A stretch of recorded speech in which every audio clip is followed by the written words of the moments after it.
Hi friends, ಎಲ್ಲರಿಗೂ ನಮಸ್ಕಾರ. ಬನ್ನಿ ಫ್ರೆಂಡ್ಸ್, ಗೌರಿ ಶಂಕರ ಸೀರಿಯಲಿನ ಇವತ್ತಿನ ಸಂಚಿಕೆಯಲ್ಲಿ ಏನಾಗ್ತಿದೆ ಅಂತ ನೋಡ್ಕೊಬರೋಣ. ಅದಕ್ಕೂ ಮುಂಚೆ ಯಾರೆಲ್ಲ ನನ್ನ ವಿಡಿಯೋ ನೋಡ್ತಾ ಇದ್ರು ಫ್ರೆಂಡ್ಸ್, ಅವರೆಲ್ಲ ಪ್ಲೀಸ್ ಪುಟ್ಟದೊಂದು ಲೈಕ್ ಮಾಡಿ, ಹಾಗೆ ಫಾಲೋ ಮಾಡೋದನ್ನ ಮರಿಬೇಡಿ. ಬನ್ನಿ ಸ್ಟಾರ್ಟ್ ಮಾಡೋಣ. ಫ್ರೆಂಡ್ಸ್, ಮೊದಲಿಗೆ ಇಲ್ಲಿ ಅವ್ವ ಅವ್ವ ಅಂತ ಈ ಕಡೆ ಶಂಕರ ಕೂಕೊಂಡು ಬರ್ತಾ ಇರಬೇಕಾದ್ರೆ ಭುವಿನ ನೋಡ್ತಾನೆ. ಭುವಿನ ಮೌನ್ ನೋಡ್ದೇನವ ಅಂತ ಅಂದಾಗ ಇಲ್ಲ ಅಪ್ಪ ಅಂತ ಅನ್ಬೇಕಾದ್ರೆ, ಇಲ್ಲ ಜೋಗಿ ಅವರೇ, ಇನ್ಯಾರು ಸಹ ಆ ಥರದವರು ಬಂದಿಲ್ಲ ಅಂತ ಅನ್ಬೇಕಾದ್ರೆ, ಮತ್ತೆ ಹುಡ್ಕೊಂಡೆಲ್ಲ ಹುಡ್ಕಾಡ್ಕೊಂಡು ಸುತ್ತಾಡ್ತಾ ಇರಬೇಕಾದ್ರೆ ಭೈರವ ಅಂತ ಈ ಕಡೆ ತಾಯಿ ಕೂಗಿದ ತಕ್ಷಣ ಭೈರದೇವಿ ವಾಯ್ಸ್ ಕೇಳಿ ಈ ಕಡೆ ಶಂಕರನಿಗೆ ತುಂಬ ಅಂದರೆ ತುಂಬ ಖುಷಿ ಆಗ್ತಿರುತ್ತೆ. ಹಾಗೆ ಭೈರದೇವಿ ಒಳಗಡೆ ಬಂದ ತಕ್ಷಣ ಅವಳನ್ನ ನೋಡಿ ಇವನಿಗೆ ಸಿಕ್ಕಾಬಟ್ಟೆ ಖುಷಿ ಜೊತೆಗೆ ಕಣ್ಣೀರು ಸಹ ಬರ್ತಾ ಇದ್ರೆ, ಈ ಕಡೆ ಗೌರಿ ಮಾತ್ರ ತುಂಬ ಆಶ್ಚರ್ಯ ಆಗ್ತಾ ಇರುತ್ತೆ. ಹಾಗೆ ಅವಳನ್ನ ನೋಡಿ ಹೋಗಿ ಹಗ್ ಮಾಡ್ಕೊಂಡ ತಕ್ಷಣ ಭೈರದೇವಿ ಸಹ ತನ್ನ ಮಗನ ಹಗ್ ಮಾಡಿಕೊಂಡು ಕಣ್ಣೀರಾಗ್ತಾ ಇರ್ತಾಳೆ. ಇನ್ನೊಂದು ಕಡೆ ಡಿ ಸಿ ಮಾಲಿನಿ ಗಂಗನಿಗೆ ಹಾಗೆ ರುದ್ರಶೂರದರ್ಪನಿಗೆ ಹೇಳ್ತಾ ಇರ್ತಾಳೆ, ರಕ್ತ ಸಂಬಂಧ ಆದರೂ ಸಹ ಭೈರದೇವಿ ಯಾರು ಅನ್ನೋದು ನಿಮಗೆ ಗೊತ್ತಿಲ್ಲ ಅಲ್ವಾ ಅಂತ ಕ್ವಶನ್ ಮಾಡ್ತಾ ಇರ್ತಾಳೆ. ಹಾಗೆ ನಾಚಿಕೆ ಆಗಲ್ವಾ, ನೀವು ಈ ರೀತಿ ಹೇಳ್ತಿದ್ರಲ್ಲ, ನಿಮಗೆ ಏನು ಅನ್ಸಲ್ವಾ ಅಂತ ಡಿ ಸಿ ಮಾಲಿನಿ ಬೈತಾ ಇರ್ತಾಳೆ. ಇಷ್ಟೇ ಅಲ್ಲ, ನನಗೆ ಕಂಪ್ಲೀಟ್ ಆಗಿ ಅಪ್ಡೇಟ್ಸ್ ಎಲ್ಲ ಗೊತ್ತು ನೋಡಿ ಮಿಸ್ಟರ್ ಶಿವರುದ್ರಪ್ಪ, ಭೈರದೇವಿ ಅವರು ನಿಮಗೆ ಹತ್ಯೆ ಆಗ್ಬೇಕಲ್ವಾ ಅಂತ ಅಂದಾಗ ಅವನಿಗಂತೂ ಸಿಕ್ಕಾಬಟ್ಟೆ ಶಾಕ್ ಆಗ್ತಾ ಇರುತ್ತೆ. ಹಾಗೆ ಸೂರ್ಯನಾರಾಯಣ ಅವರ ಹೆಂಡತಿ ಭೈರದೇವಿ, ಅದೇ ಶಂಕರ ಇದ್ದಾರಲ್ಲ, ಗೌರಿ ಗಂಡ ಶಂಕರ ಅವರ ಎತ್ತ ತಾಯಿನೇ ಭೈರದೇವಿ ಅಂತ ಅನ್ಬೇಕಾದ್ರೆ ಅವನಿಗಂತೂ ಸಿಕ್ಕಾಬಟ್ಟೆ ಶಾಕ್ ಆಗ್ತಾ ಇರುತ್ತೆ.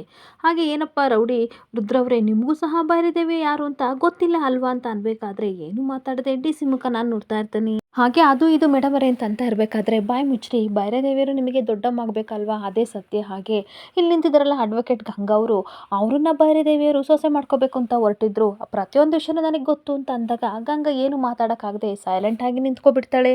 ಹಾಗೆ ಗಂಗನ ನೋಡ್ಕೊಂಡು ಹೇಳ್ತಾ ಇರ್ತಾಳೆ, ಚಿಕ್ಕ ವಯಸ್ಸಿನಲ್ಲಿ ಶಂಕರನ್ ಜೊತೆ ಮದುವೆ ಆಗಿದೆ ಅಂತ ಹೇಳಿ ಇಡೀ ಆಸ್ತಿ ಎಲ್ಲ ವಾರಸ್ದಾರಿ ಆಗಬೇಕು ಅಂತ ಭೈರದೇವಿನ ನಂಬಿಸ್ಬಿಟ್ಟು ಆ ಮನೇಲೆ ಉಳ್ಕೊಳ್ಳೋಕೆ ಪ್ಲಾನ್ ಮಾಡಿದ್ಲಿ ಅಲ್ವಾ ಅಂತ ಅನ್ಬೇಕಾದ್ರೆ ಗಂಗನಿಗಂತೂ ತುಂಬಾ ಶಾಕ್ ಆಗ್ತಾ ಇರುತ್ತೆ. ಈ ಪ್ಲಾನ್ ಎಲ್ಲ ಅಪ್ಪ ಮಗಳು ಸೇರ್ಕೊಂಡು ಮಾಡ್ತೀರಾ ಅಂತ ತುಂಬ ಚೆನ್ನಾಗಿ ಗೊತ್ತು, ಆದರೆ ಅದನ್ನು ಕಂಡಿಡಿಯೋಕ್ಕೆ ಸ್ವಲ್ಪ ಲೇಟ್ ಆಯಿತು ಅಂತ ಅಂದಾಗ ಶಿವರುದ್ರಪ್ಪನಿಗೂ ರುದ್ರನಿಗೂ ತುಂಬ ಶಾಕ್ ಆಗಿ ಹಾಗೆ ಗಂಗನ ಮುಖನ ನೋಡ್ತಾ ಇರ್ತಾರೆ.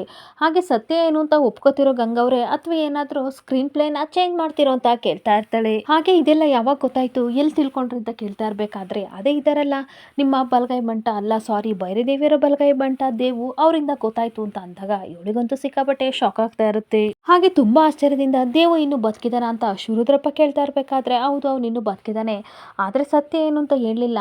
ಹಾಗೆ ಮೊದಲು ತುಂಬ ಆಟ ಮಾಡಿದೆ, ಅದೇ ಚಿಕ್ಕದಾಗಿ ಒಂದು ಡೋಸೇಜ್ನ ಕೊಟ್ಟೆ, ಅವಾಗ ಪ್ರತಿಯೊಂದನ್ನು ಬಾಯ್ಬಿಟ್ಟ ಅಂತ ಅಂದಾಗ ಏನು ಮಾತಾಡೋಕ್ಕಾಗದೆ ಮೂರು ಜನ ಒಬ್ಬೊಬ್ಬರ ಮುಖ ನಾನು ನೋಡ್ಕೋತಾ ಇರ್ತಾರೆ.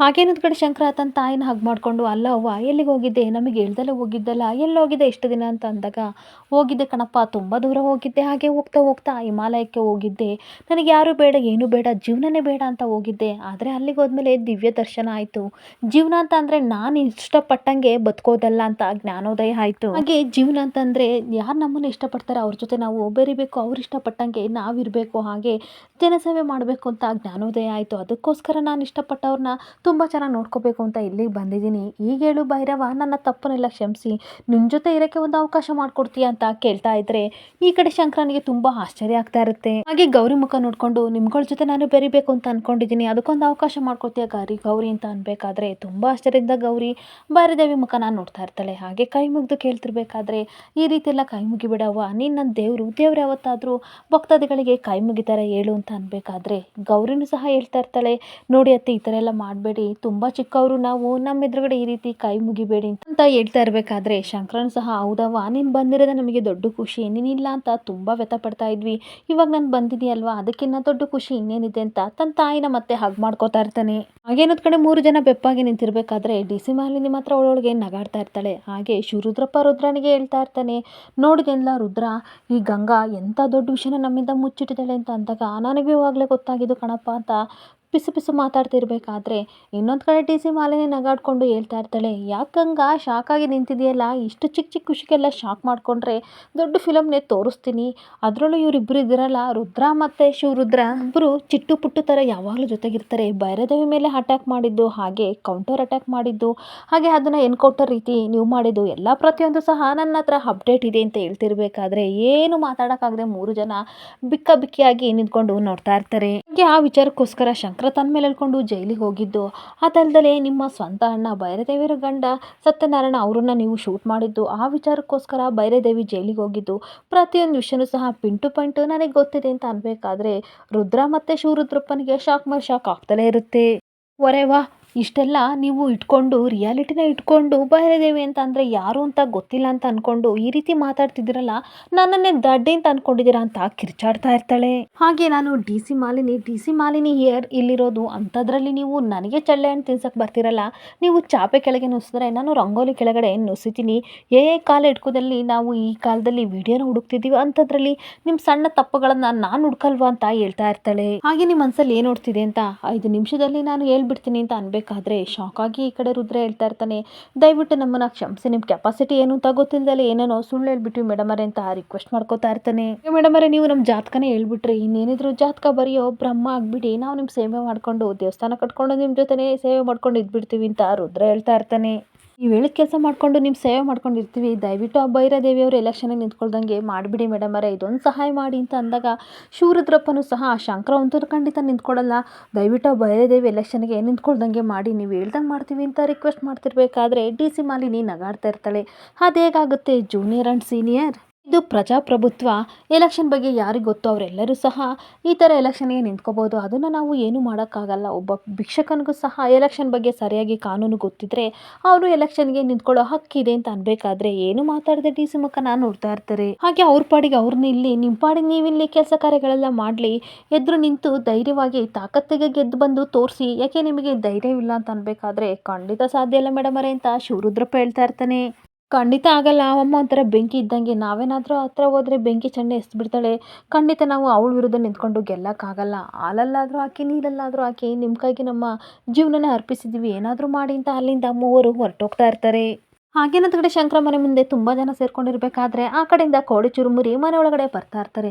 ಇದೇನಿಲ್ಲ ಇದು ಇಷ್ಟೊಂದು ಜನ ಸೇರಿದ್ರಲ್ಲ ಮನೆ ಮುಂದೆ, ಯಾಕೆ ಕೇಳೋಣ ಅಂತ ಬಂದ್ಬಿಟ್ಟು, ಅಣ್ಣ ಚೆನ್ನಾಗಿದ್ದೀರಾ, ಅಕ್ಕ ಚೆನ್ನಾಗಿದ್ದೀರಾ, ಯಾಕೆ ಇಷ್ಟೊಂದು ಜನ ನಿಂತಿದ್ದೀರಾ ಅಂತ ಅನ್ಬೇಕಾದ್ರೆ ನಾವೆಲ್ಲ ಚೆನ್ನಾಗಿದ್ದೀವಿ, ಶಂಕರಣ್ಣ ಬರೋಕ್ಕೆ ಹೇಳಿದ್ರು ಅದಕ್ಕೆ ಬಂದಿದ್ದೀವಿ ಅಂತ ಅಂದಾಗ, ಏನೋ ನಮ್ಮ ಅಣ್ಣ ಬರೋಕ್ಕೆ ಹೇಳಿದ್ನ, ನಮಗೆ ವಿಷಯ ಗೊತ್ತಿಲ್ಲ ಅಂತ ಕೋಡಿ ಚುರುಮುರಿ ಮಾತಾಡ್ತಾ ಇರಬೇಕಾದ್ರೆ ಶಂಕರ ಒಳಗಡೆಯಿಂದ ಹೊರಗಡೆ ಬರ್ತಾನೆ.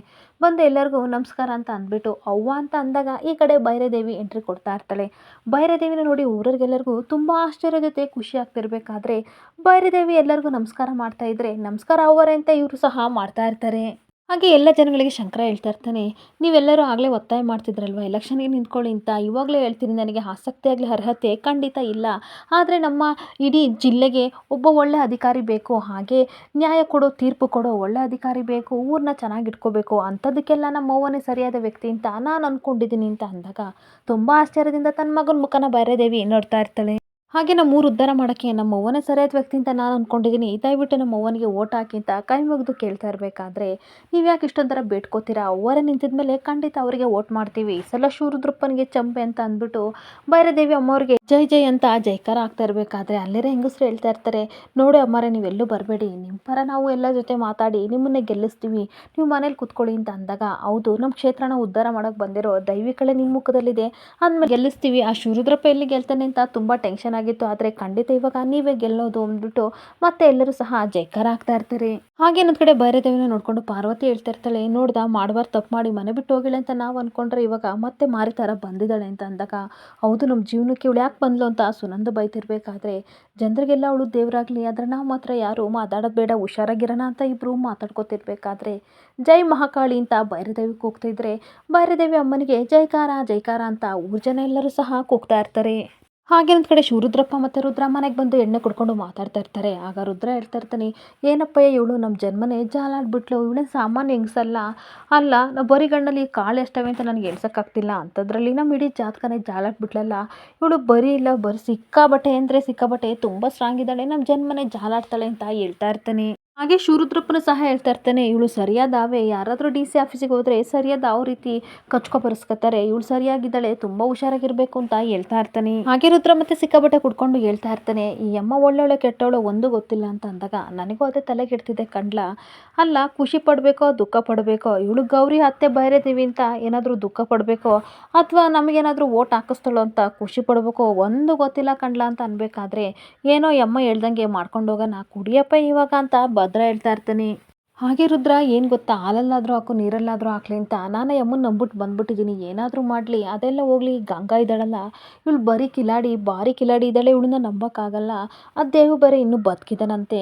ಅಲ್ಲ, ಆ ಭೈರದೇವಿ ಹತ್ರನೇ ಬಂದ್ಬಿಟ್ಟು ಶಂಕರ ನನಗೆ ತಾಳಿ ಕಟ್ಟಿದ ಗಂಡ ಅಂತ ಎಷ್ಟು ದಿನ ಯಾಮಾರಿಸಿದಾಳಲ್ಲ, ಇವಳೇನು ಕಮ್ಮಿ ಎನ್ಸ ಅಂತ ಬೈತಾ ಇರ್ತಾನೆ. ಹಾಗೆ ರುದ್ರಪ್ಪ ಹೇಳ್ತಾ ಇರ್ತಾನೆ, ಹುಷಾರು ಕಣ್ಲ, ಇನ್ಮೇಲೆ ನಮ್ಮ ಹತ್ರ ಎಷ್ಟು ಸುಳ್ಳು ಹೇಳಲು ಗೊತ್ತಿಲ್ಲ, ನೀನು ಹೆಣ್ಣು ಅಂದ ತಕ್ಷಣ ಓಡೋಗ್ಬೇಡ ಅಂತ ಅಂದಾಗ, ಇಲ್ಲ ಅಪ್ಪಯ್ಯ ನಾನಾಯ್ತು ಎಂಡಾಯ್ತು ಹಂಗೆ ಇರ್ತೀನಿ ಅಂತ ಇಬ್ಬರು ಮಾತಾಡ್ಕೊತಿರ್ಬೇಕಾದ್ರೆ ಕೂದಲೆಲ್ಲ ಎದ್ರುಕೊಂಡು ಈ ಕಡೆ ಗಂಗಾ ಅವ್ರ ಮುಂದೆ ಬಂದು ನಿಂತಾಗ ಮತ್ತೆ ಇವರಿಬ್ಬರಿಗೂ ಶಾಕ್ ಆಗ್ತಾ ಇರುತ್ತೆ. ಹಾಗೆ ಇನ್ನೊಂದು ಕಡೆ ಸುನಂದನ ಹತ್ರ ಪಾರ್ವತಿ ಕಣ್ಣೀರು ಹಾಕೊಂಡು ಹೇಳ್ತಾ ಇರ್ತಾಳೆ, ಈ ಭೈರದೇವಿ ಮತ್ತೆ ಬಂದಿದ್ದಾಳೆ, ಅಲ್ಲ ನಮ್ಗೆ ಎಷ್ಟೆಲ್ಲ ತೊಂದರೆ ಕೊಟ್ಲು, ಚುಚ್ಚು ಚುಚ್ಚಿ ಮಾತಾಡಿದ್ಲು, ಶಂಕರನಿಂದ ದೂರ ಮಾಡಿದ್ಲು. ನಾನು ಶಂಕರನ ಗೌರನ್ನ ಒಂದು ಮಾಡಬೇಕು ಅಂತ ಅಂದರೆ ಗಂಗನ ಜೊತೆ ಮಾತು ಕೇಳಿ ನನ್ನನ್ನು ಚುಚ್ಚು ಚುಚ್ಚಿ ಮಾತಾಡಿ ಮನೆಯಿಂದ ಆಚೆ ಕಳಿಸಿದ್ಲು ಅಂತ ಕಣ್ಣೀರು ಹಾಕ್ತಾ ಇರ್ತಾಳೆ. ಹಾಗೆ ನನ್ ಬಿಡು ಸುನಂದ, ಶಂಕರ ಯಾರು ಸ್ವಂತ ಮಗಲ್ವಾ, ಅವನನ್ನೇ ಸಹ ಇವಳು ಈ ರೀತಿ ಮಾಡ್ಬಿಟ್ಲಲ್ಲ, ಅವಳೇನು ಕಮ್ಮಿ ಆಟ ಆಡಿದಳ.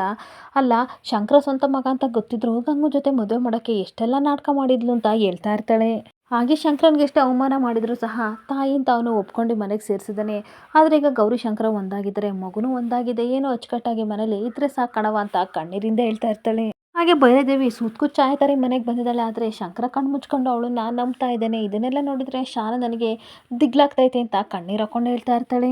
ಹಾಗೆ ಸುನಂದನು ಸಹ, ನನಗೂ ತುಂಬ ಭಯ ಆಗ್ತಿದೆ ಅಥವಾ ಇವರೊಂಥರ ಹಾವಿದ್ದಂಗೆ, ಹಾವು ಹೆಂಗೆ ಪೊರನ ಬಿಡುತ್ತಾ ಹಾಗೆ ಎಲ್ಲ ಜೊತೆ ಇವರು ಚೆನ್ನಾಗಿದ್ದು ಕೊನೆಗೆ ಜಗಳ ತಗ್ತಾರೆ ಅಂತ ಹೇಳ್ತಾ ಇರ್ತಾಳೆ. ಹಾಗೆ ಅತ್ತೆವ ಏನು ಗೊತ್ತಾ, ಶಂಕರನ್ ಗೊತ್ತು ಎತ್ತು ಕರಳು, ಅದಕ್ಕೆ ಅವನು ಮನೆಯೊಳಗೆ ಸೇರಿಸ್ಕೊಂಡಿದ್ದಾನೆ. ಆದರೆ ನಮ್ಮ ಗೌರಿಗೆ ಏನಾಗಿತ್ತು, ಅವಳ ಬುದ್ಧಿಗೆ ಏನಾಯಿತು, ಅವಳು ಯಾಕೆ ಅವಳನ್ನ ಅಷ್ಟು ಬೇಗ ನಂಬಿದ್ಲು ಅಂತ ಅಂದಾಗ, ಖಂಡಿತ ನಾನು ನಂಬಿಲ್ಲಕ್ಕ ಅಂತ ಗೌರಿ ಹೇಳ್ತಿರ್ಬೇಕಾದ್ರೆ ಶಾಕ್ ಆಗಿ ಇವರಿಬ್ಬರು ನಿಂತ್ಕೋತಾರೆ. ಇಲ್ಲಿಗೆ ಸಂಚಿಕೆ ಎಂಡ್ ಆಗ್ತಿದೆ. ಈ ವಿಡಿಯೋ ಇಷ್ಟ ಆದರೆ ಪುಟ್ಟದಂತೂ ಲೈಕ್ ಮಾಡಿ, ಫಾಲೋ ಮಾಡಿ. Thank you.